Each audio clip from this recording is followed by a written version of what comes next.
Hello student, आज का हमारा टॉपिक है भारतीय न्याय संहिता। स्टूडेंट, ये क्लास आपकी जुडिशरी, जीएलओ, एपीओ, बैंकिंग एग्जाम में इम्पोर्टेंट रहेगी।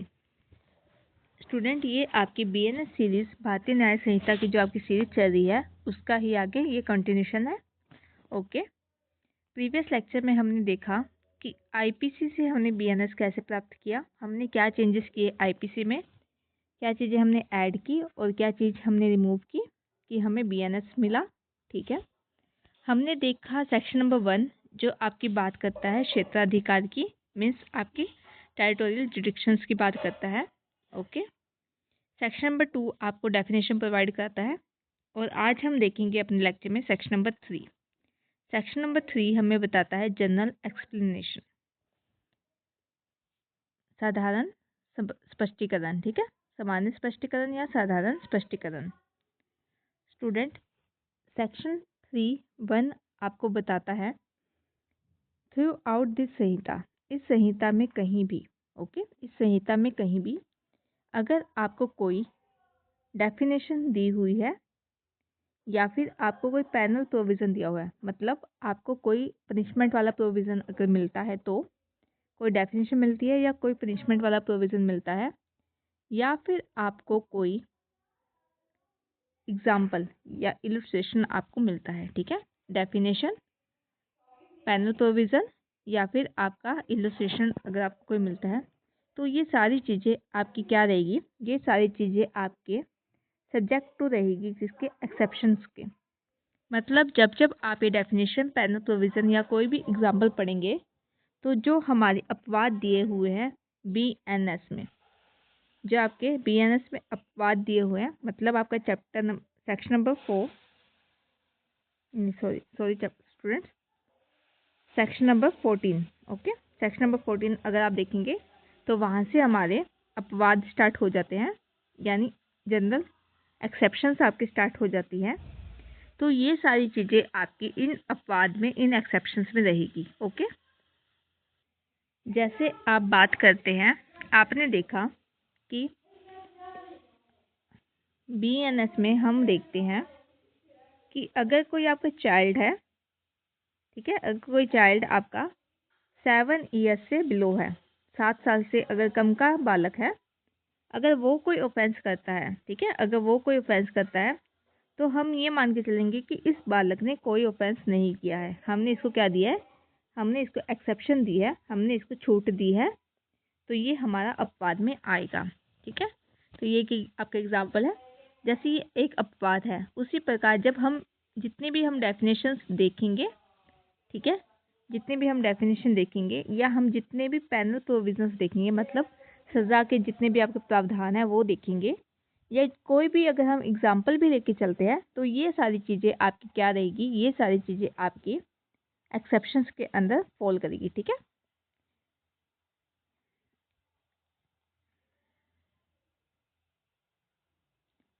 और हमने ये यहाँ पे क्यों पॉइंट ऐड किया, हमने इसलिए पॉइंट ऐड किया ताकि हमें हर डेफिनेशन के नीचे, हर पैनल प्रोविज़न के नीचे या हर एग्जाम्पल के नीचे हमें ये बात दोबारा लिखनी ना पड़े कि ये सब अपवाद के अंतर्गत आते हैं, ऐसी बातें हमें ना लिखना पड़े।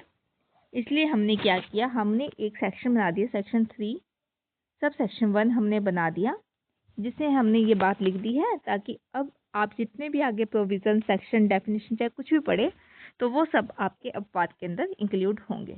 ओके, आई होप आपको समझ आया है।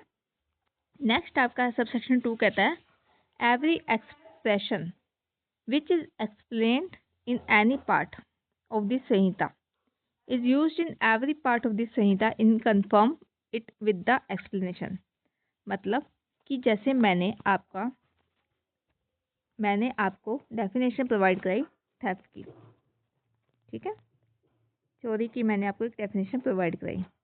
ओके, तो स्टूडेंट जितनी बार भी आप ये वर्ड पढ़ेंगे थेफ्ट इस संहिता में, बीएनएस में, ठीक है, तो उतनी बार आप ये मान के चलेंगे कि ये थेफ्ट उसी की बात हो रही है जो हमने डेफिनेशन में पढ़ा है। जिस चीज़ को हमने चोरी माना है, ठीक है, जिस चीज़ को हमने चोरी माना है, अगर हम बीएनएस पढ़ेंगे आपका ओवरऑल, तो हम उन्हीं वर्ड्स को या उन्हीं चीज़ों को हम चोरी मानेंगे जिसकी हमने डेफिनेशन प्रोवाइड कराई है। ठीक है। इसका मतलब अब हम बेयर एक्ट में देखते क्या लिखा हुआ है, एवरी एक्सप्रेशन, जितनी भी बातें हमने बताई है, विच इज़ एक्सप्लेन, जो कि हमने एक्सप्लेन की है, जितने भी एक्सप्रेशंस वर्ड्स वगैरह जो हमने एक बार एक्सप्लेन कर दिए हैं, वो पूरी संहिता में आपके वही मीनिंग लेके चलेंगे। ठीक है, वही मीनिंग आपके लेके चलेंगे।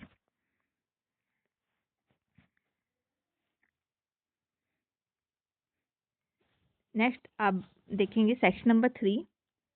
सेक्शन नंबर 3 का सब सेक्शन 3 अगर आप बात करते हैं, सेक्शन 3 के सब सेक्शन 3 की अगर आप बात करते हैं तो हम देखते हैं वहाँ पे students, property is in the possession of persons, spouse, clerk, all servants on account of that person is in the person position. इसमें ये कहा गया कि अगर मान लीजिए एक ये पर्सन है आपका ए, इसकी कोई वस्तु, इसकी कोई थिंग, कोई वस्तु, ऐसी कोई प्रॉपर्टी वगैरह थिंग किसके कब्जे में है, किसको इसने दिया हुआ है संभालने के लिए, अपने स्पाउस को। ठीक है, अपने स्पाउस को, अगर ये फीमेल है तो हस्बैंड और मेल है तो वाइफ, स्पाउस हो गए हस्बैंड वाइफ। ठीक है, अपने हस्बैंड वाइफ को इन्होंने संभालने के लिए दिया हुआ है वह वस्तु, या उनके कब्जे में है, पोजेशन में है, पोजेशन में मतलब उनके कब्जे में है अगर वो चीज़। ठीक है, या फिर वह पर्सन आपका क्लर्क है, आपने अपने क्लर्क को कोई चीज़ दी है, ठीक है, संभालने के लिए, तो वो उसकी क्या है, क्लर्क की कोई चीज़ थिंग क्या है, पोजेशन में, इसके कब्जे में है, लेकिन मालिक अभी भी ए ही है आपका। ओके, पोजेशन में इसकी है लेकिन ओनर इसका ए ही है।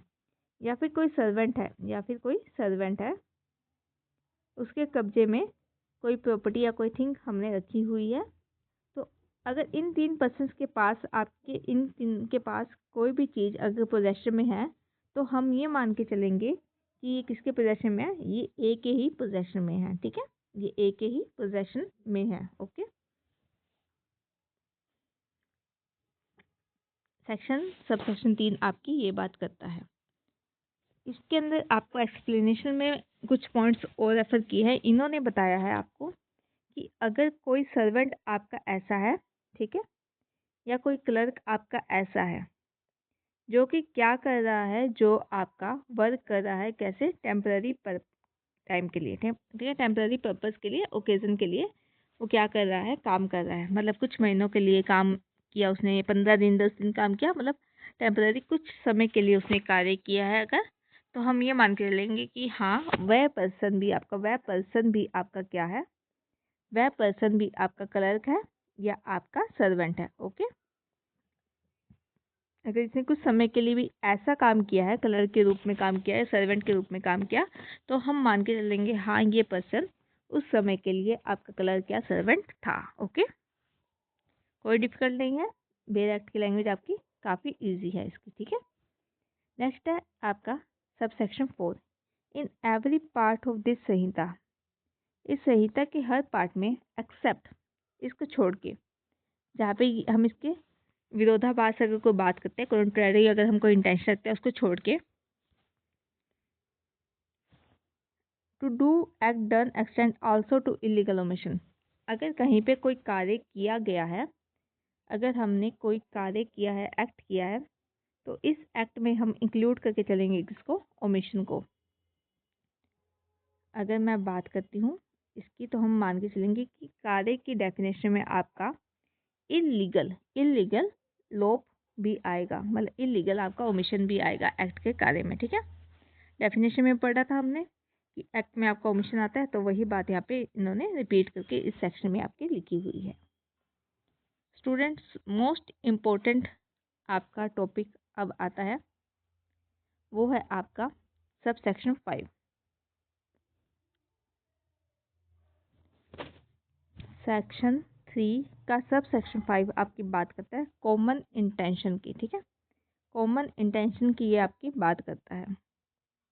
When a criminal act is done by several persons, highlight मैं कर देती हूँ पॉइंट्स आपको। पहला, क्रिमिनल एक्ट होना चाहिए आपका। ठीक है, कोई कार्य ऐसे है जो कि आपके क्रिमिनल एक्ट होना चाहिए। इज डन बाय, वह किसके द्वारा किया होना चाहिए, वह क्या होना चाहिए, सेवरल पर्सन्स के द्वारा, बहुत सारे पर्सन के द्वारा वह कार्य आपका किया होना चाहिए। ठीक है, बहुत सारे पर्सन मतलब 2 से ज़्यादा, 2 और मोर, इसको हम लेके चलेंगे सेवरल पर्सन में, मतलब बहुत पर्सन। ठीक है, कैसे कर रहे हैं? इन फर्दरेंस ऑफ कॉमन इंटेंशन, एक ही उनकी मंशा है, एक मंशा को पूरा करने के लिए, एक कॉमन इंटेंशन को पूरा करने के लिए वह ऐसा कार्य कर रहे हैं। कार्य कैसा है आपका? क्रिमिनल एक्ट है वो आपका। ठीक है, और मंशा है किसकी? फॉर ऑल, सबकी मंशा है। तो हम क्या मान के चलेंगे? हम वहाँ मान के चलेंगे, ये इंपॉर्टेंट लाइन है, each of such person is liable. तो हर एक व्यक्ति उस कार्य के लिए क्या लायबल होगा? हर व्यक्ति उस कार्य के लिए क्या होगा? लायबल होगा, जैसे कि उसने वह कार्य अकेले ने किया है, जैसे वह कार्य उस अकेले ने किया है। अब हम इसको, मैं आपको एक एग्जांपल लेकर समझाती हूँ। स्टूडेंट, ये आपका एक बैंक है। ठीक है, ये आपका एक बैंक है। ओके, तो स्टूडेंट आपके पर्सन है A, B, C and D. A B C D ने क्या किया? ए बी सी डी ने आपका सोचा कि हम क्या करेंगे, हम जाके बैंक में आपके चोरी करेंगे। ठीक है, हम जाके बैंक में आपके डाका डालेंगे, चोरी करेंगे। ओके, तो इनका क्या हुआ यहाँ पे? ये क्या कर रहे हैं? आपके क्रिमिनल एक्ट करना चाह रहे हैं। ठीक है, इंटेंशनल की क्रिमिनल एक्ट की। क्रिमिनल एक्ट है या नहीं है, कैसे लेके चलेंगे? अगर हम अपना BNS देखते हैं, आप अगर भारतीय न्याय संहिता देखेंगे आप, तो हम देखेंगे वहाँ पे कि BNS में इस ऑफेंस को जो ये करने जा रहे हैं, जो ये कार्य करने जा रहे हैं, एक्ट करने जा रहे हैं, उसको क्या माना हुआ है? हमने ऑफेंस माना हुआ है। ठीक है, अगर हम रॉबरी करते हैं, थेफ्ट करते हैं, डकैती करते हैं, तो वहाँ पे क्या मान के चलते हैं? हम उसको ऑफेंस मान के चलते हैं अंडर BNS। तो ये क्या कर रहे हैं? क्रिमिनल एक्ट कर रहे हैं। ओके, क्रिमिनल एक्ट ये आपका कर रहे हैं। ठीक है, इस क्रिमिनल एक्ट के लिए इन्होंने क्या किया? इस क्रिमिनल एक्ट के लिए इन्होंने एक इंटेंशन नहीं, इन चारों के मन में एक विचार है कि हम यहाँ पे चोरी करते हैं, और चारों ने मिलकर क्या किया? इसके अंदर अपना काम डिवाइड किया। तो हमने क्या किया? यहाँ पे कॉमन इंटेंशन भी इनका हो गया। चारों का एक ही उद्देश्य है, चारों का एक ही इंटेंशन है। ठीक है, कॉमन इंटेंशन भी इनका हो गया। इसके लिए इन्होंने क्या किया? इस कार्य के लिए इन्होंने कोई एक्ट किया। इस कॉमन इंटेंशन को पूरा करने के लिए इन्होंने एक्ट किया। इन्होंने, हम मान के चलते हैं, क्या किया? ये बैंक है, इसमें डाका डालने के लिए ए कहता कि हाँ मैं ले आऊँगा एक कार। ठीक है, मैं ले आऊँगा एक कार जिसमें बैठ के हम सब जाएंगे और चोरी करके लाएंगे। बी कहता कि मैं ले आऊँगा आर्म्स। आर्म्स मतलब कोई भी हथियार वगैरह। ठीक है, कोई बंदूक, गन हो गया, बंदूक, कोई भी हथियार हो गया आपका। ठीक है, चाकू, गन। तो ये बी ने कह दिया मैं ले आऊँगा आर्म्स, हथियार। सी कहता कि मैं क्या करूँगा, ये तुम मुझे ला के देना। और सी और डी हम दोनों जाके वहाँ पे क्या कराएंगे? चोरी कराएंगे बैंक के अंदर। तुम बाहर बैठे रहना। ए कहता मैं कार ले आऊँगा, कार चला लूँगा। बी कहता मैं हथियार ले आऊँगा। और सी और डी कहते हम अंदर जाके चोरी करके आ जाएंगे। तो इन सब ने क्या किया? इन सब ने कोई ना कोई कार्य किया, कोई ना कोई एक्ट किया। किसके लिए? ताकि ये तीनों मिलकर यहाँ पे क्या कर सके? चोरी कर सके। ठीक है, अब हम अपना पॉइंट दोबारा देखते हैं। हमारा हो रहा है क्रिमिनल एक्ट। क्रिमिनल एक्ट मतलब चोरी, डकैती, रोबरी, जो भी आप कहे नाम है। ठीक है, वो आपका क्या होगा? क्रिमिनल एक्ट हो गया। कौन कर रहे हैं? सेवरल पर्सन कर रहे हैं। ABCD हमारे 4 पर्सन कर रहे हैं, और अपना अपना अकेले के क्या कर रहे हैं? काम कर रहे हैं। किसके लिए? फर्दरेंस ऑफ कॉमन इंटेंशन के लिए। कोई कार लेके आ रहा है, कोई आर्म्स लेके आ रहा है, और ऐसे CD कहते हैं हम चोरी कर लेंगे, अंदर जाके लोगों को धमका के हम बैंक को लूट लाएंगे। ठीक है, तो ये अपने अपने कार्य के लिए अपना एक्ट कर रहे हैं, फर्दरेंस कर रहे हैं। ठीक है, तो हमारे केस में क्या हुआ? हमारे केस में बैंक चोरी करने तो आपके गए D एंड C। ठीक है, C और D आपके गए चोरी करने। A और B तो नहीं गए ना चोरी करने, A और B तो बाहर ही बैठे थे। तो क्या ये चारों लायबल होंगे इस कार्य के लिए, चोरी करने के लिए, या सिर्फ C और D लायबल होंगे, क्योंकि यही तो अंदर गए थे चोरी करने? तो हमने इस सेक्शन में आपका कहा गया कि जब ऐसा कार्य करने के लिए चारों इन्वॉल्व हुए हैं, इन चारों की इन्वॉल्वमेंट हुई है, इन चारों की इंटेंशन हुई है, और इन्होंने कार्य भी किया है, तो अब ये सभी चारों ही क्या होंगे? इस चोरी के लिए लाइबल माने जाएंगे। ईच मतलब इनमें से हर एक पर्सन, ए को इंडिविजुअल लो तो ए, बी को इंडिविजुअल लो तो बी, सी को इंडिविजुअल लो तो सी और डी को इंडिविजुअल लो तो सी डी। ठीक है, तो ये चारों पर्सन ही ईच पर्सन क्या माना जाएगा, आपका लाइबल माना जाएगा। ओके, आई होप आपको समझ आया हो। और ये चारों ऐसे लाइबल माने जाएंगे कि इन्होंने अकेले अकेले ये कार्य किया है। हिंदी में हम पढ़ लेते हैं, जब कोई आपराधिक कृत्य यानी कार्य अनेक व्यक्ति द्वारा सभी के समान इरादे को आगे बढ़ाने के लिए किया जाता है, सभी के समान इरादे को आगे बढ़ाने के लिए किया जाता है, तो उनमें से प्रत्येक व्यक्ति उस कृत्य के लिए उसी प्रकार उत्तरदायी होगा जैसे कि वह कृत्य अकेले उसी व्यक्ति द्वारा किया गया हो। ठीक है, तो हम ये मान के चलेंगे कि हाँ, ए ने ही रोबरी की थी, बी ने ही की, सी ने रोबरी की अकेले और डी ने अकेले रोबरी की। जैसे अगर वह अकेले रोबरी करते तो लाइबल होते, तो वैसे ही अब जो चारों ने मिलकर की है तो वह चारों ही क्या होंगे, लाइबल होंगे। आगे समझ? ठीक है, अब इसके आगे क्वेश्चंस देखेंगे हम इससे रिलेटेड। ठीक है, पहले मैं आपको बेयर एक्ट की लैंग्वेज समझा रही हूँ। फिर स्टूडेंट आपका आता है सेक्शन 3(6). सेक्शन 3(6) आपका BRS का, when ever an act which is criminal only by reason of it being done with the criminal knowledge or intention is done by several persons, each of such person who joined in the act with such knowledge or intention is liable for this act in the same manner as if they done alone with the knowledge or intention। Student, ऊपर वाला section और ये वाला section same है, लेकिन वहाँ पे क्या था, वहाँ पे हमारा वर्ड था सिर्फ क्रिमिनल इंटेंशन का, और यहाँ पे हमारा वर्ड क्या है, क्रिमिनल इंटेंशन और नॉलेज। ठीक है, और ऐसा कोई अलग बात नहीं है, वहाँ पे सिर्फ हमारी मंशा थी और यहाँ पे हमें जानते हैं। ठीक है, इंटेंशन भी है हमारा और हमारी नॉलेज भी है। स्टूडेंट, मैंने जब आपको BRS पढ़ाना स्टार्ट किया था तभी मैंने आपको बताया था कि नॉलेज में क्या डिफरेंस है, इंटेंशन में क्या डिफरेंस है। ठीक है, और स्टूडेंट अगर आपने वह लेक्चर नहीं देखा तो आप पहले वो लेक्चर भी देखिए साथ में। ठीक है, ताकि आपको ये इंटेंशन और नॉलेज का डिफरेंस आपको समझ आ जाए। अगर आपको इस बात का इंटेंशन है कि हाँ मैं ये कार्य करूँगा, ठीक है, और ऐसा हो जाएगा, ठीक है, आपने सोचा कि मुझे ये कार्य करना है, तो वो तो आपकी मंशा हो गई, इंटेंशन हो गया, इरादा हो गया। लेकिन आपको ज्ञान है अगर कि हाँ अगर मेरे इस कार्य को करने से ऐसा हो जाएगा, संभावना आपकी ज़्यादा हो जाती है, आपका ज्ञान इंक्लूड हो जाता है, तो हम उसको नॉलेज लेके चलते हैं। ठीक है, इंटेंशन और नॉलेज। अगर कोई एक्ट, क्रिमिनल एक्ट अगर हम कर रहे हैं और हमें एक तो क्रिमिनल आपकी नॉलेज है, ठीक है, और हमारी क्रिमिनल इंटेंशन भी है, इरादा भी है हमारा, तो अगर सेवरल पर्सन्स वो काम करते हैं तो हर पर्सन लायबल माना जाएगा। वही ABCD ने कार्य किया तो A individually, B individually, C individually और D इंडिविजुअली, ये चारों अपने अपने स्तर पर क्या होंगे, लायबल होंगे उस कार्य के लिए। ठीक है, सेक्शन नंबर 3(7) बात करता है, whenever the causing of such effect or attempt to cause that effect by an act or by an emotion is an offence. देखो, it is to be understand that the causing of that effect partially and partially by omission is the same offense। Student, इसमें क्या किया गया कि मैंने क्या किया, मैंने रात को इस घर में क्या लगा दी, आग लगा दी। एक घर था, ठीक है, ये मैं हूँ, ठीक है, ये मैं हूँ। मैंने क्या किया, मेरी इंटेंशन थी इस घर में चोरी करने की। ठीक है, इस घर में मुझे करना था चोरी, तो इस घर में चोरी करने के उद्देश्य से मैंने क्या किया, इस घर में लगा दी आग। इस घर में मैंने क्या लगा दी, आग लगा दी। ठीक है, ताकि क्या हो, इस घर के जो पर्सन है वो भाग जाए घर छोड़ के आग के डर से, और मैं इसमें जाके चोरी कर लूँ। ठीक है, ये मेरी मंशा थी।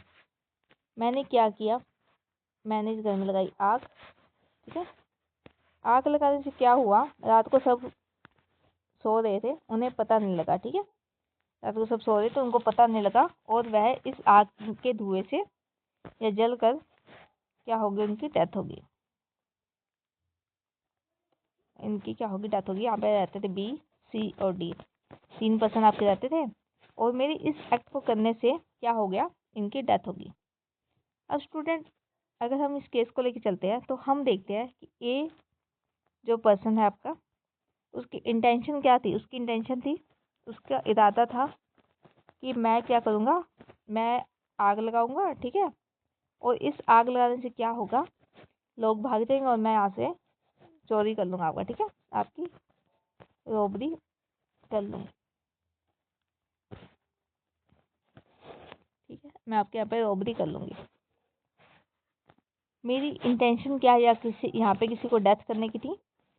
क्या मेरी इंटेंशन किसी को मारने की थी? तो इसका आंसर है नहीं। मेरी ऐसी कोई इंटेंशन नहीं थी। मेरी इंटेंशन थी कि मैं सिर्फ यहाँ पे रॉबरी करूँ, चोरी करूँ।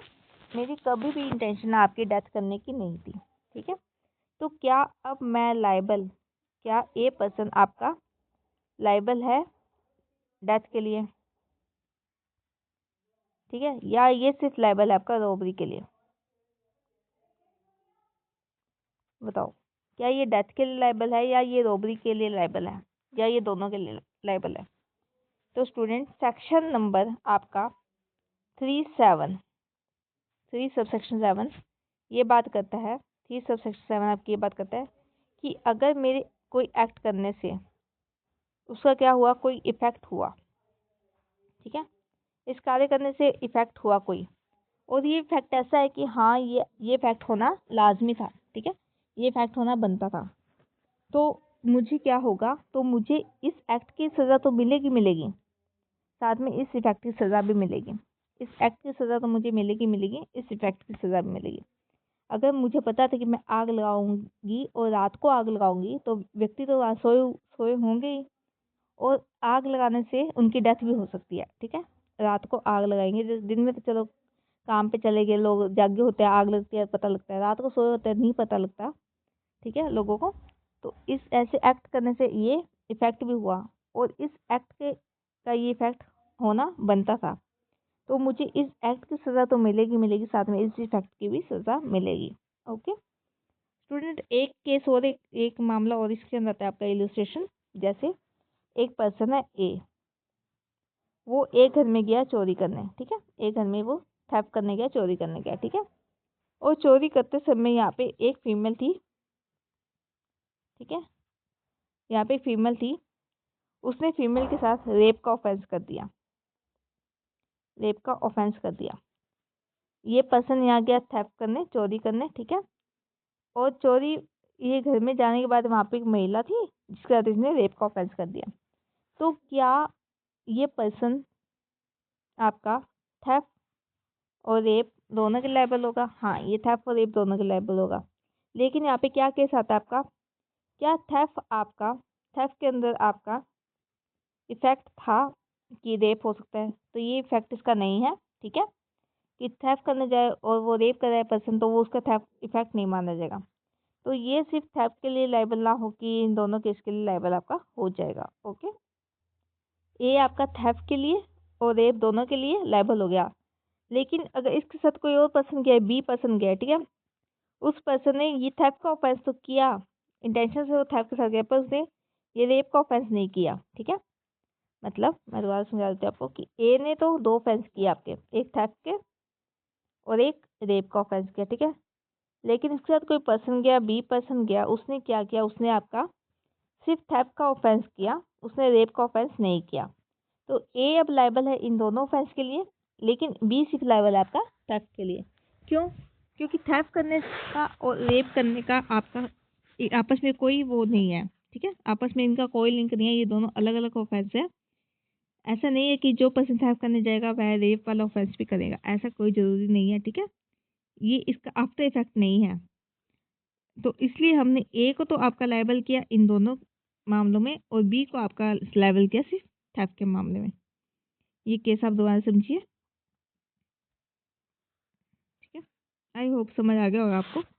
तो ऐसे इन्होंने सेक्शन 3(7) आपकी बात करता है कि ऐसे मामले हैं अगर कोई आपका जिसका हमने आफ्टर इफेक्ट देखा है, जिसका कोई ना कोई सर्टेन आपका इफेक्ट हो सकता है, तो अगर वह एक्ट करने से वो इफेक्ट भी आपका हो गया, ठीक है, इस एक्ट से ये इफेक्ट होना बनता था, 90% 80% चांस थे कि अगर हम ये एक्ट करेंगे तो ये इफेक्ट आएगा ही, और ये एक्ट करने से अब ये इफेक्ट आ भी गया, ठीक है, तो अब जो पर्सन ये एक्ट करने गए थे ABCD, चाहे कोई भी पर्सन आपके ABCD, तो उसको इस एक्ट की सज़ा तो मिलेगी मिलेगी, साथ में इस इफेक्ट की भी सज़ा मिलेगी। ठीक है, क्योंकि ये दोनों आपस में क्या है, इंटरलिंक है। ओके, अगर ये इंटरलिंक नहीं है तो जिस पर्सन ने ये एक्ट किया उसे सिर्फ एक्ट की सज़ा मिलेगी, और जिस पर्सन ने दोनों कार्य किया उसको ये दोनों कार्यों की सज़ा मिलेगी। ओके,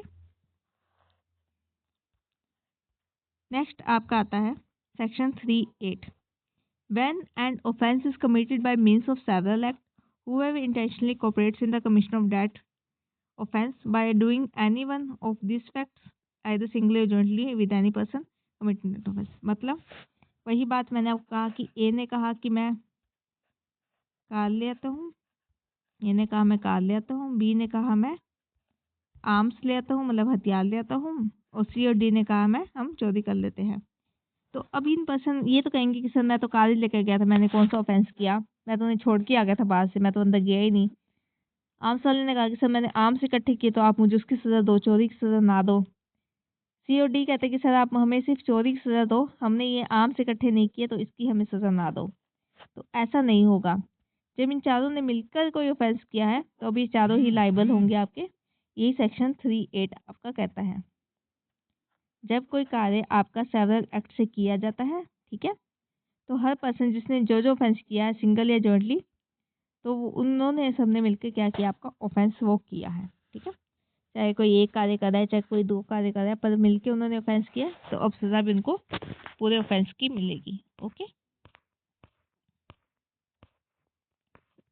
लास्ट सबसेक्शन इसका 3(9), where several person 3(9), where several persons are engaged, all concerned in the commission of criminal act, they may be guilty of different offense by means of the act। मतलब अगर several persons ने मिलके क्या किया, कोई काम को अंजाम दिया, ठीक है, तो अब वे क्या किए जाएंगे, अब वह मिलकर ही उस अलग अलग ऑफेंस किया, सब पर्सन ने, किसी ने कोई ऑफेंस किया, किसी ने कोई कार्य किया, और मिलकर उन्होंने अब एक ऑफेंस कर दिया, तो अब वह इंडिविजुअली उस कार्य के लिए ना गिल्टी होके अब वह सब क्या होंगे, अब वह सब अपने अपने कार्य के लिए तो गिल्टी होंगे और उस मेन ऑफेंस के लिए भी गिल्टी माने जाएंगे। ओके, इसका द मोस्ट इम्पोर्टेंट स्टूडेंट आपका सेक्शन है वो है आपका सेक्शन 3(5) और 3(7), जिससे आपके 99% क्वेश्चन अगर इस सेक्शन में पूछ जाते हैं तो आपसे यहीं से पूछ जाते हैं। ओके, फिर हमारा स्टूडेंट टॉपिक आता है, अगर आपने आपसे मेल से पूछ लेते हैं व्हाट इज कॉमन इंटेंशन, तो आप ये लिख सकते हैं। ठीक है, कॉमन इंटेंशन मीन्स अ प्रायर कंसर्न और प्रायर है प्रायर कंसर्न और प्रायर मीटिंग ऑफ माइंड। मतलब ए और बी आपके दो पर्सन हैं, ठीक है, ए एंड बी आपके दो पर्सन हैं, इन्होंने कहा कि हमें क्या करना है, सी की डेथ करनी है। ठीक है, इन्होंने कहा हमें सी की डेथ करनी है, ए भी सी को मारना चाहता है, बी भी सी को मारना चाहता है।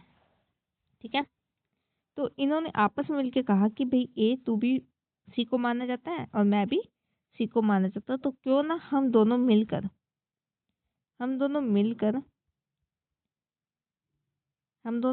क्या कर दे, सी को मार दे, सी का मर्डर कर दे। ठीक है, ये इन्होंने मिलकर कहा, तो ये हो गया इनका, इसका इंटेंशन और इसका इंटेंशन अब मिल गया है, तो दोनों मिलकर क्या बन गए, आपके कॉमन इंटेंशन मिल गए हैं। ठीक है, ये ध्यान रखना स्टूडेंट, इन दोनों ने मिलकर इनके ये एक्ट करने से पहले ही ये क्या हो गया, मिल चुके हैं। ठीक है, इनका मीटिंग ऑफ माइंड हो चुका है, प्रायर मीटिंग ऑफ माइंड इनका हो चुका है।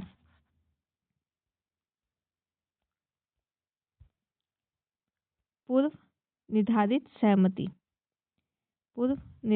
सहमति, ये आपसी सहमति इनकी हो चुकी है ऑफेंस करने से पहले, तो उसे हम आपका कॉमन इंटेंशन कहते हैं। ठीक है, once such agreement is formed between two or more person, they become mutual agent of each other। जब ये करार आपका एग्रीमेंट आपका हो जाएगा दो या दो से ज़्यादा पर्सन के बीच में, तो हम मान लेंगे कि अब वो एक दूसरे क्या बन गया, एजेंट बन गया। ठीक है, अब ए बी का कार्य और बी का ए का कार्य कर रहा है, तो वह म्यूचुअली क्या बन गया है, सहकर्मी सह अपराधी बन गए हैं, म्यूचुअल एजेंट बन गए हैं। And whatever is done by one of them with respect to common intention will be said to be done by other. अब इन दोनों में से अगर किसी भी एक व्यक्ति ने कोई कार्य किया है इस कॉमन इंटेंशन को पूरा करने के लिए, इन दोनों व्यक्ति में से अगर किसी एक व्यक्ति ने भी कोई कार्य किया है इस कॉमन इंटेंशन को पूरा करने के लिए, तो अब हम ये मान के चलेंगे कि दूसरे व्यक्ति ने भी वही कार्य किया है। जैसे ए और बी ने सोचा कि हम क्या करें, ए और बी ने सोचा कि अब हम मर्डर करते हैं किसका, सी का हम मर्डर करते हैं। तो इस मर्डर को अंजाम देने के लिए ए ने क्या किया, ए मार्केट से गया और वहां से लेके आया जहर, पॉइजन लेके आया और ए बी सी के खाने में मिला दिया, सी के फूड में मिला दिया। ठीक है, कार्य किसने किया, ए ने किया। क्या किया, पॉइजन लेके आया और सी के फूड में मिला दिया। अब जब इनके प्रायर मीटिंग ऑफ माइंड हो चुकी है तो अब माना जाएगा कि बी ने भी ये सेम कार्य किया है। ए ने ये कार्य काम क्यों किया, अपने इस इरादे को फुलफिल करने के लिए। ठीक है, इस इरादे को पूरा करने के लिए उसने ये कार्य किया, तो अब मान के चलेंगे कि हाँ बी ने भी यही कार्य किया है। ठीक है, अगर कॉमन इंटेंशन को पूरा करने के लिए किसी ने कोई कार्य किया है, एक पर्सन ने, तो मान के चलेंगे कि दूसरे व्यक्ति ने भी वही कार्य आपका किया है। कॉमन इंटेंशन इम्प्लाइज अ प्री रेस्ड प्लान। ठीक है, पहले हमारे पास एक प्लान होना चाहिए, प्री रेस्ड हमारे पास प्लान होना चाहिए। हमारे पास मीटिंग ऑफ माइंड्स भी होना चाहिए, दोनों के विचार पहले मिलने होने चाहिए ऑफेंस करने से पहले। For consult between all the person connected the group it must be prove that criminal act was done in person to deep pre arrangement plan. This is held in, ये मोस्ट इंपॉर्टेंट बात है, this is held इन कौन सा case था आपका, महबूब Shah versus emperor 1943 का case, जिसे हम इंडस रिवर केस भी आपका कहते हैं। महबूब शाह वर्सेस एम्परर 1943 का केस, जिसे हम इंडस रिवर केस भी कहते हैं। इस केस में ये कहा गया कि कॉमन इंटेंशन तभी मानी जाएगी जब उनका प्रायर मीटिंग ऑफ माइंड हो। प्रायर मीटिंग ऑफ माइंड से पहले कितने प्रायर, एक दिन पहले, 2 दिन पहले, 3 दिन पहले, कितने दिन पहले हम मान के चलेंगे कि हाँ उन्होंने बात की आपस में, तो हम मान के चलेंगे प्रायर ऑफ माइंड्स।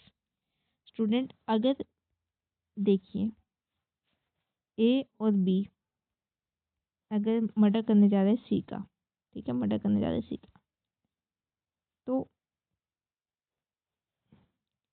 ए गया सी के पास और उसको मारने लगा, लाठियों से पीटने लगा। ठीक है, तभी वहाँ पे क्या आया, बी आया। बी ने देखा कि ए क्या कर रहा है, बी सी को लाठी से मार रहा है, बी भी चाहता है इसका मर्डर करना। ठीक है, तो बी ने क्या कहा, ए को कहा कि हाँ हाँ इसको मार, मैं भी इसको मारना चाहता हूँ, हाँ हाँ तू भी इसको मार, मैं भी इसको मारना चाहता हूँ, और बी भी लग गया इसको लाठी से मारने। तो ऑफेंस करते करते इनका क्या हुआ, इंटेंशन आपस में मिली, इसने कहा कि तू भी मार इसको लाठी से, मैं भी इसको लाठी से मारता हूँ, दोनों मारेंगे तो ये जल्दी मर जाएगा। ठीक है, क्या हुआ, ऑफेंस होने से कुछ समय पहले ही या ऑफेंस होते होते भी इनका क्या हुआ, मीटिंग ऑफ माइंड हुआ। तो अब ये अभी भी हम मान के चलेंगे कि इनकी क्या होगी, यहाँ पे कॉमन इंटेंशन होगी। ठीक है, कॉमन इंटेंशन की हो गई। ऑफेंस होने से पहले कभी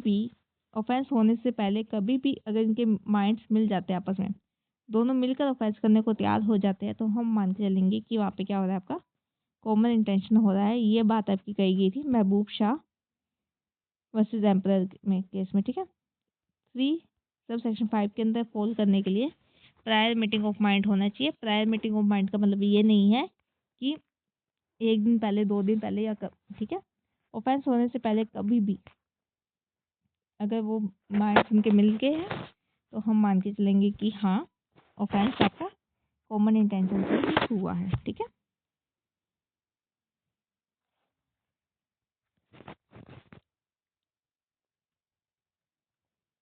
स्टूडेंट ये आपका ये था महबूब शाह वर्सेस केस। ठीक है, ये बात याद लिखी हुई है। इसके अंदर हमने बताया विग्रियस लायबिलिटी आपके इसके अंदर एक्सप्लेन किया गया था। ठीक है, विग्रियस लायबिलिटी आपका एक्सप्लेन किया गया, दायित्व के सिद्धांत को हमने इसके अंदर माना। हमने दायित्व सिद्धांत में क्या कहा आपका, हमने ये कहा कि जिस पर्सन ने ऑफेंस नहीं भी किया है, ठीक है, जैसे ए बी सी आपके थे, सी डी थे, ए आपका क्या किया, ए ने बाहर वेट किया कार के अंदर कि हाँ सी और डी जाके चोरी करके आएंगे, इसने कोई ऑफेंस नहीं किया, इसने मतलब ऐसे देखा जाए तो जाके खुद से तो चोरी नहीं की, ये तो कार में बैठा हुआ है, उनको वेट कर रहा था कि वो आएंगे तो भाई मैं वापस उनको ले जाऊंगा, ठीक है। ऐसे बी ने सिर्फ काम किया था बी का आर्म्स लेके आने का, इसने आर्म्स ला के इनको दे दिए। अभी चाहे आर्म्स के सारे चोरी करे चाहे किसी का मर्डर करे, वो बी उसके अंदर मतलब देखा जाए तो बी का काम तो सिर्फ था आर्म्स लेके आने का। लेकिन आपका यहाँ पे इंट्रोड्यूस होता है, क्या इंट्रोड्यूस होता है, विगस लायबिलिटी, ठीक है। विगस लायबिलिटी का सिद्धांत आपको क्या कहता है कि अगर पर्सन्स की क्या है इंटेंशन, कॉमन इंटेंशन है, ठीक है, उन सब ने मिलकर कोई ना कोई कार्य किया है, तो अब सभी लोग क्या माने जाएंगे, आपके लायबल माने जाएंगे। अब सभी लोग आपके लायबल माने जाएंगे मीन्स टू से कि सभी लोग आपके चोरी के लिए, जो हमने एग्जाम्पल में देखा, तो सभी लोग ए बी सी डी आपके चोरी के लिए लायबल माने जाएंगे।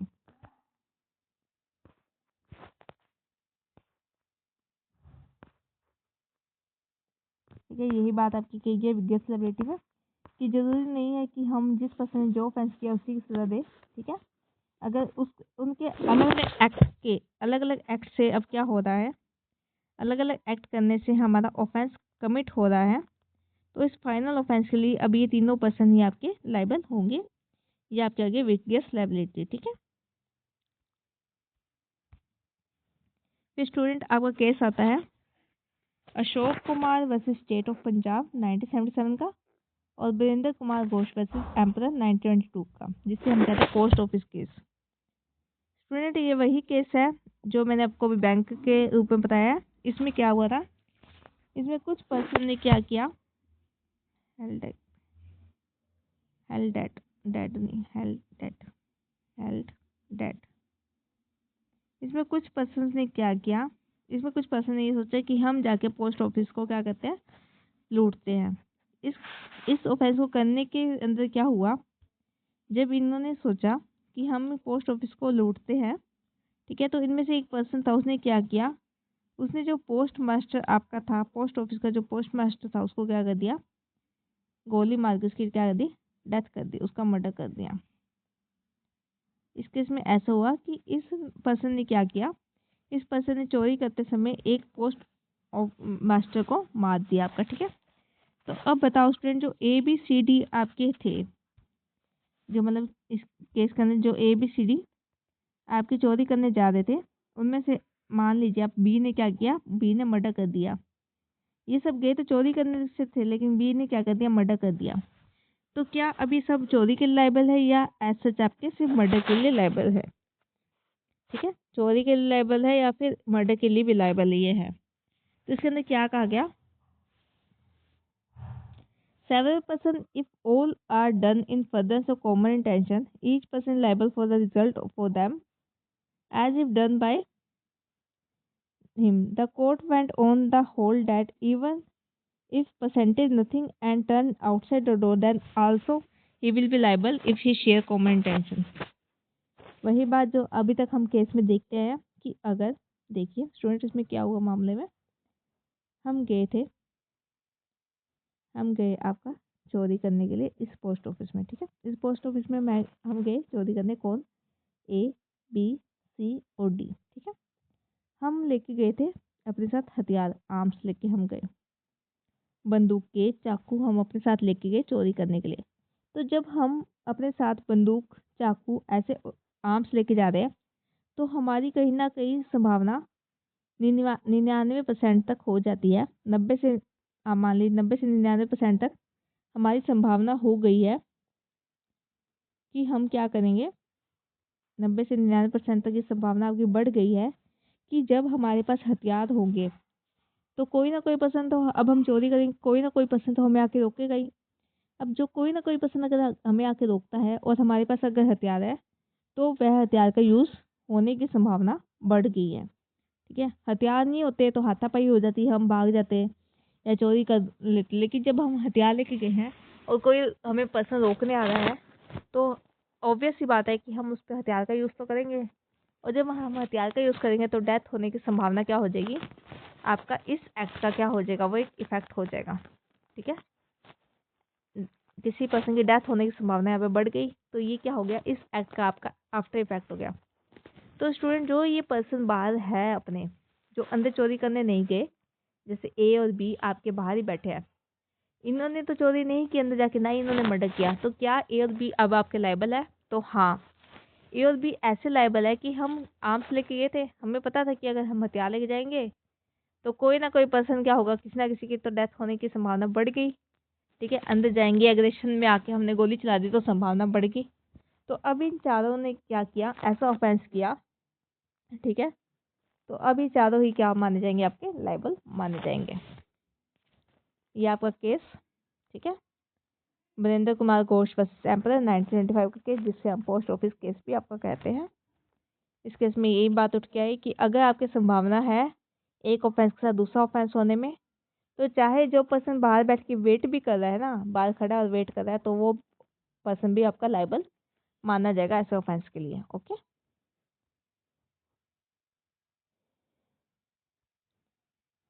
सुनाया कि भले ही कोई व्यक्ति कुछ ना करे, लेकिन अगर उसका इरादा एक ही है हो तो वह दोषी होगा। ठीक है, नॉर्मल बात। ठीक है स्टूडेंट, फिर आपका केस आता है Rishabh Dev Pandey versus state of UP 1955 का केस आता है। Pandurang versus state of Hyderabad 1955 का आपका मामला आता है। ठीक है, फिर आपका कॉमन इंटेंशन और सिमिलर इंटेंशन का। और स्टूडेंट, आज हम इतना करेंगे, चैप्टर नंबर 2 पनिशमेंट हम नहीं देखेंगे आज, नहीं तो आज का लेक्चर आपका काफ़ी बड़ा रहेगा, घंटे भर में तो आपका यही पूरा हो रहा है। ओके, नेक्स्ट आपका केस है Rishabh Dev Pandey versus state of UP 1955 का case. Pandurang versus state of Hyderabad 1955 का case. Supreme court held that, supreme court ने कहा common intention can develop on the spot. वही बात मैंने कही थी आपको कि जरूरी नहीं है कि 3 दिन पहले 2 दिन पहले ही कॉमन इंटेंशन आपकी बनी हो, ऑन द स्पॉट भी आपकी कॉमन इंटेंशन बन सकती है। जैसे ए ने क्या करा था, ए पिटाई कर रहा था सी की, लाठी से पीटा था, बी भी वहां से लाठी लेके भागे भागे आया और कहा हाँ हाँ तू इसको मार, एक ए तू सी को मार और मैं भी लाठी से मारता हूँ ताकि इसकी जल्दी से हत्या हो जाए। ठीक है, इसका मर्डर हो जाए। तो ऑन द स्पॉट भी हमारी क्या बन सकती है, कॉमन इंटेंशन बन सकती है। ओके, कॉमन इंटेंशन हमारी बन सकती है। जैसे ए क्या कर रहा था, ए पिटाई कर रहा था सी की लाठी से, बी आया, बी ने उसको क्या किया, बी ने उसको और तीखा हथियार दे दिया। ठीक है, कोई लोहे की रोड वगैरह दे दी कि ए लाठी से ना पीट इसको, इसको तो इस रोड से पीट ताकि इसका जल्दी से इसकी डेथ हो जाए। ठीक है, तो हाथों हाथ क्या बना, वहाँ पे कॉमन इंटेंशन मिला, दोनों का मीटिंग ऑफ माइंड हुई और दोनों का क्या हो गया, आपका इंटेंशन, कॉमन इंटेंशन बन गया। ठीक है स्टूडेंट, अब आपका ये केस एक क्वेश्चन आता है common intention and similar intention का क्या डिफरेंस है। और स्टूडेंट, ये क्वेश्चन आपका आरजेएस के 2025 के एग्जाम में मेंस में पूछा गया था कि कॉमन इंटेंशन और सिमिलर इंटेंशन में क्या डिफरेंस है। ठीक है, इससे आप क्या समझते हैं। तो स्टूडेंट, मैं आपको एक एग्जांपल लेती हूँ जिससे आपको ये आसानी से समझ आ जाएगा। ठीक है,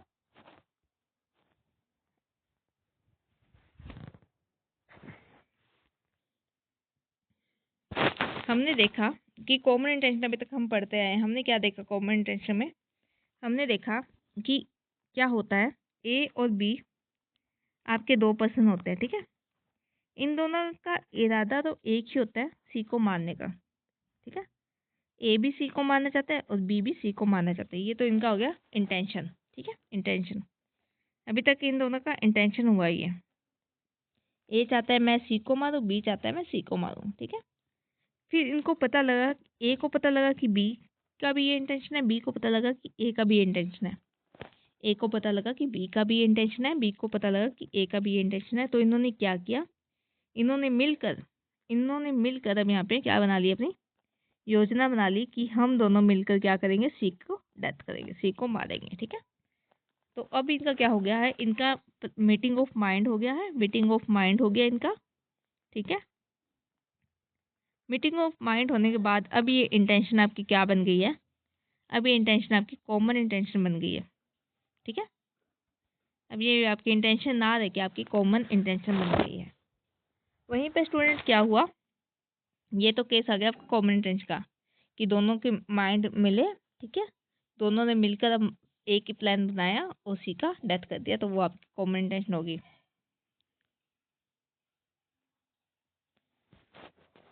That the accused has entered into an agreement with the main accused to commit the offense together, कि वह एक एग्रीमेंट में आ गए, दोनों एक एग्रीमेंट में आ गए, ठीक है, कि हम दोनों मिलकर इस ऑफेंस को करेंगे, एग्रीमेंट और टुगेदर, ठीक है। इसके अंदर क्या होता है कि एक्टिव पार्टिसिपेशन का कहीं ना कहीं नहीं दिखता, मतलब कि अगर दोनों में से कोई एक पर्सन भी करेगा ऑफेंस तो मान लिया जाएगा कि दोनों ने किया है। अब बात आती है आपकी सिमिलर इंटेंशन की। सिमिलर इंटेंशन क्या हुआ कि ए और बी आपके दो पर्सन है, ठीक है, ये माना जाता है सी का मर्डर करना चाहते हैं। ए चाहता है कि मैं मर्डर करूं सी का, बी चाहता है मैं मर्डर करूं सी का, ठीक है। इसका एग्जांपल हम लेके चलते हैं, वो एक जेलर का एग्जांपल लेके चलते हैं, ठीक है, जो क्वेश्चन मैंने आपको मेंस क्वेश्चन राइटिंग में भी आपको समझाया हुआ है। इसमें क्या हुआ कि ए एक जेलर था आपका, ठीक है, बी आपका एक जेलर है और ये आपका क्या है, एक प्रिजनर है, कैदी है, ठीक है। ए चाहता है कि मैं सी को क्या कर दूं, मार दूं। बी चाहता है कि मैं सी को क्या कर दूं, मार दूं, ठीक है। तो क्या हुआ, पहले था आपका जेल में ए एक जेलर था, ठीक है, और सी आपका प्रिजनर था। इस जेलर ने ये चाहते हुए कि मैं सी को मार दूं, इसने आपके कुछ दिन तक, मान लो 7 डेज तक आपको इसको खाना नहीं दिया, ठीक है, इसको खाना नहीं दिया, 7 डेज तक फूड नहीं दिया। इससे हुआ क्या, ये पर्सन हो गया कमजोर, ठीक है, भूखा रहने से इस पर्सन को क्या हो गया, नियर टू डेथ ये हो गया, नियर टू डेथ, कि अगर कुछ दिन और खाना नहीं मिला तो इसकी क्या हो जाएगी, डेथ हो जाएगी। उतने में क्या हुआ, एक को अपनी ड्यूटी से हटा दिया गया, ठीक है, एक को अपनी ड्यूटी से हटा दिया गया। फिर क्या हुआ, एक को ड्यूटी से हटाने के बाद यहाँ पे आपका पर्सन आता है बी, एक पर्सन आता है बी, और सी तो आपका जेलर है ही, और सी तो आपका प्रिजनर है ही, ठीक है। बी एक आपका जेलर आता है और सी आपका प्रिजनर ऑलरेडी होता ही है, ठीक है, जो कि 7 दिन से आपका भूखा है। बी के आने के बाद बी ये सोचता है कि मैं क्या करूं, सी को मारूं। इसकी भी इंटेंशन सी को मारने की है, ए की इंटेंशन सी को मारने की थी, अब बी की इंटेंशन भी सी को मारने के लिए है। इसको ये नहीं पता था कि ए ने पिछले 7 दिन से उसको खाना नहीं दिया। ए सी को मारने के लिए कहता है मैं इसको खाना नहीं दूंगा, इसको ये नहीं पता कि ए ने भी 7 दिन से इसको खाना नहीं दिया है। इनका कोई प्रायर मीटिंग ऑफ माइंड नहीं हुआ है, इन दोनों की कोई आपस में कोई बात नहीं हुई है, ठीक है। इसका इंडिविजुअली इंटेंशन है, इसका भी इंडिविजुअली इंटेंशन है। इसको 7 दिन से खाना ना मिलने के कारण ये हो गया कमज़ोर। अब बी जब ड्यूटी पे आया तो बी ने भी क्या किया, इसको कुछ दिन तक खाना नहीं दिया, ठीक है, कुछ डेज तक इसको खाना नहीं दिया, और फाइनली सी की क्या हो गया, आपका मर्डर हो गया, सी की आपकी डेथ हो गई और सी का यहाँ पे क्या हो गया, मर्डर हो गया, ठीक है। तो अब क्या हुआ, क्या अब इस केस में हम देखते हैं, इस केस में क्या ए और बी कभी मिले एक दूसरे से, नहीं। क्या कभी ये मिले, नहीं। क्या कभी इनके मीटिंग ऑफ माइंड्स हुई, नहीं हुई। ना ये मिले ना इनकी मीटिंग ऑफ माइंड्स हुई। ए का खुद का इंटेंशन था सी को मारने का, बी का खुद का इंटेंशन था सी को मारने का। ये एक दूसरे से कभी मिले नहीं, ना इनकी कभी बात हुई, ठीक है, इनका इंडिविजुअली खुद का इंटेंशन था। तो अब जब इनका इंडिविजुअल इंटेंशन था तब हम इस इंटेंशन को बोलेंगे, जहाँ पे ये मिले नहीं, इनके इंटेंशन कॉमन नहीं हुआ, इनका इंटेंशन हुआ अब यहाँ पे सिमिलर, सामान्य इंटेंशन था, दोनों का समान इंटेंशन था, ठीक है, मिले नहीं तो समान इंटेंशन आपका कॉमन इंटेंशन नहीं बना, ठीक है, ओके। सामान्य और समान, ठीक है, सामान्य जब दोनों का मीटिंग ऑफ माइंड हो गया है, प्रायर मीटिंग ऑफ माइंड हो गया, अब दोनों का एक ही इरादा है और दोनों मिलकर उस इरादे को पूरा कर रहे हैं, तो वो आपका कॉमन इंटेंशन है। सिमिलर इंटेंशन में इरादा तो एक है लेकिन वो मिले नहीं, अलग अलग अपने इरादे को पूरा कर रहे हैं, तो वह आपका सिमिलर इंटेंशन है। या स्टूडेंट, आप सब स्टूडेंट का इंटेंशन क्या है, सिमिलर है कि हमें क्या बनना है, जज बनना है, ठीक है, ये आपका सिमिलर इंटेंशन है। और कॉमन इंटेंशन क्या है, जैसे एज ए टीचर मेरा और एज ए स्टूडेंट आपका कॉमन इंटेंशन है कि आपको जॉब दिलानी है, ठीक है, तो अपना टीचर और स्टूडेंट का क्या हो गया, कॉमन इंटेंशन हो गया, और पर्टिकुलर हर पर्टिकुलर स्टूडेंट का क्या हो गया, अपना सिमिलर इंटेंशन हो गया। आप ऐसे लेके भी चल सकते हैं, ठीक है। तो स्टूडेंट आज की क्लास हम इतनी रखेंगे, ठीक है। ओके, आई होप आपको समझ आएगा कॉमन इंटेंशन और सिमिलर इंटेंशन क्या होता है। स्टूडेंट, आप मेन फोकस करना आपके सेक्शन नंबर 3 सबसेक्शन 5 पे और सेक्शन नंबर 3 सबसेक्शन 7 पे, ठीक है। ये दो सबसेक्शन आपके मोस्ट इंपॉर्टेंट सबसेक्शंस है। और आपके जो 3 केस हमने पढ़े थे, 3 केस कौन सा, महबूब शाह का केस, ठीक है, वीरेंद्र कुमार घोष का केस, और नेक्स्ट केस आपका था पांडुरंग 1955 का केस। ओके, ये 3 केस आपके, और ऋषभ देव केस भी आप ले सकते हैं, ठीक है। ये 4 केस आपके क्या हो गए, इस कॉमन इंटेंशन से बहुत ज़्यादा इंपॉर्टेंट है। 3 पॉइंट ऑफ व्यू से या तो आपसे केस पूछे जाते हैं या फिर आपसे सेक्शन 3.5 और 3.7 पूछा जाता है। ऐसा जिसमें से कुछ आपसे नहीं पूछा जाएगा। ओके, नॉर्मल बात है। केस अगर आपको केस लॉ के फॉर्म में भी अगर आपको कोई दे केस बना के, तो आप उसको नॉर्मल देखिए कि हाँ ये इस एक्ट का ये इफेक्ट था या नहीं था। अगर इस एक्ट का ये इफेक्ट है तो उस दोनों एक्ट और इफेक्ट दोनों के लिए सज़ा दी जाएगी। अगर एक्ट और इफेक्ट का आपस में कोई वो नहीं है, रिलेशन नहीं है, ठीक है, कार्य करने का और रिजल्ट का आपस में कोई रिलेशन नहीं है, तो सिर्फ कार्य के लिए सज़ा दी जाएगी। ठीक है स्टूडेंट, थैंक यू आज की क्लास के लिए। और ऐसे क्लास के लिए आप बीएनएस को फॉलो कर सकते हैं। हम सीरीज़ कंप्लीट करा रहे हैं आपकी बीएनएस की, ठीक है। साथ में कॉन्स्टिट्यूशन की सीरीज़ भी आपकी चल रही है। मेंस के क्वेश्चंस भी हम यूट्यूब पे ही देख रहे हैं आपके कि कैसे फॉर्मेट हमें लिखना है, ठीक है। थैंक यू स्टूडेंट आज की क्लास के लिए।